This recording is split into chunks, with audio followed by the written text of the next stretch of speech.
తెలంగాణలో పెట్టుబడులు పెట్టేందుకు పేరొందిన పలు అంతర్జాతీయ కంపెనీలు ఆసక్తి ప్రదర్శిస్తున్నాయి. తాజాగా దిగ్గజ ఫార్మా కంపెనీ అయిన వివింట్ ఫార్మా తెలంగాణలో తమ సంస్థ కార్యకలాపాలు విస్తరించేందుకు సిద్ధమైంది. హైదరాబాద్లోని జీనోమ్ వ్యాలీలో అత్యాధునిక ఇంజెక్టబుల్స్ తయారీ కేంద్రాన్ని ఏర్పాటు చేయడానికి వివింట్ ఫార్మా కంపెనీ ముందుకొచ్చింది. 400 కోట్ల పెట్టుబడితో ఏర్పాటు చేయబోయే ఈ కంపెనీ ద్వారా దాదాపు 1000 మందికి ఉద్యోగ అవకాశాలు లభిస్తాయి.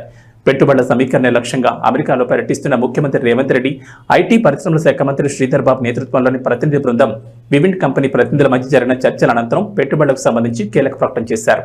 ప్రస్తుతం జీనోమ్ వ్యాలీలో వివింట్ కంపెనీ R&D కేంద్రం ఉంది.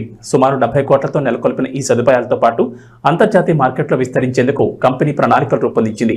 అందులో భాగంగా హైదరాబాద్లో తన మొదటి తయారీ కర్మాగారాన్ని స్థాపించనుంది.